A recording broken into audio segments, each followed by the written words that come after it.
Hello guys, welcome back to channel. എല്ലാവർക്കും നമ്മുടെ പുതിയ വീഡിയോയിലേക്ക് സ്വാഗതം. അപ്പോൾ നമ്മുടെ വീഡിയോസൊക്കെ ചെയ്തിട്ടാണ് ചാനൽ ചെക്ക് ചെയ്തിട്ട് വീഡിയോസൊക്കെ കണ്ട് ഇഷ്ടപ്പെട്ട് സബ്സ്ക്രൈബ് ചെയ്ത് കൊടുക്കണം ഗൈസ്. അപ്പോൾ നിങ്ങൾ വിചാരിക്കും ഇവൾ അസുഖം കഴിഞ്ഞ് കിടക്കേന്ന് എഴുന്നേറ്റ് പോലെയില്ല, അതിന് മുമ്പേ ഞണ്ടും കൊണ്ട് ഇറങ്ങിയിട്ടുണ്ടെന്ന്. അതെ ഗൈസ്, ഞണ്ട് എവിടെ കണ്ടാലും ഞാൻ വാങ്ങിക്കും. ഞണ്ട് എൻ്റെ ഒരു വികാരമാണ് ഗൈസ്, വികാരമാണ്. ഇന്ന് ഞണ്ട് തേങ്ങാപ്പാൽ ഒഴിച്ചൊരു വെറൈറ്റി കറി ആക്കിയാലോ എന്ന് വിചാരിച്ച് ആക്കാൻ നോക്കിയതാണ്. പക്ഷേ അത് എന്തൊക്കെയോ പാളിപ്പോയെന്ന് തോന്നുന്നു. പക്ഷേ ടേസ്റ്റ് അപാരമായിരുന്നു. ഈ ഞണ്ട് കറിയൊക്കെ കൂട്ടിയിട്ടാണ് നമ്മുടെ വീട്ടിലേക്ക് ഒരാളെ കൂട്ടിക്കൊണ്ടുവരാനായിട്ട് പോകാനായിട്ട്. നമ്മുടെ ഇശാൻകുട്ടൻ അങ്ങനാടി പോയേക്കാണ്, അവനെ വിളിച്ചുകൊണ്ട് വേണം പോകാൻ.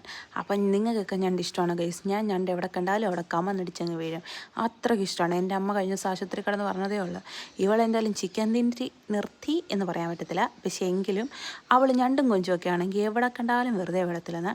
അപ്പോൾ ഇന്ന് കുറച്ച് ചോറൊക്കെ കഴിക്കാമെന്ന് വിചാരിച്ച്. ഞണ്ടൊക്കെ ഉള്ളതല്ലേ, ഞണ്ടുണ്ടെങ്കിൽ കറി വേറൊന്നും വേണ്ടെന്ന് പറയുന്നത് പോലെ ഇന്ന് എനിക്ക് വേറെ കറികളൊന്നും വേണ്ട ഗൈസ്. എന്നാലും സവാള മുഖ്യം ബിഗിലേ എന്ന് പറയുന്നത് പോലെ എനിക്ക് എല്ലാത്തിനെയും കൂടെ സൈഡായിട്ട് സവാള അരിഞ്ഞതുണ്ടെങ്കിൽ ഭയങ്കര സന്തോഷമാണ് കേട്ടോ. അതൊരു ഫുൾ സവാളയൊക്കെ അരിഞ്ഞാൽ വേറെ ആർക്കും ഞാൻ കൊടുക്കാറില്ല. പിന്നെ നമ്മുടെ രമണിയമ്മ ഇട്ടുതന്ന നല്ല കടുമാങ്ങച്ചാറും ഉണങ്ങിയ മാങ്ങയുടെ അച്ചാറും ഒക്കെ ഉണ്ടായിരുന്നു.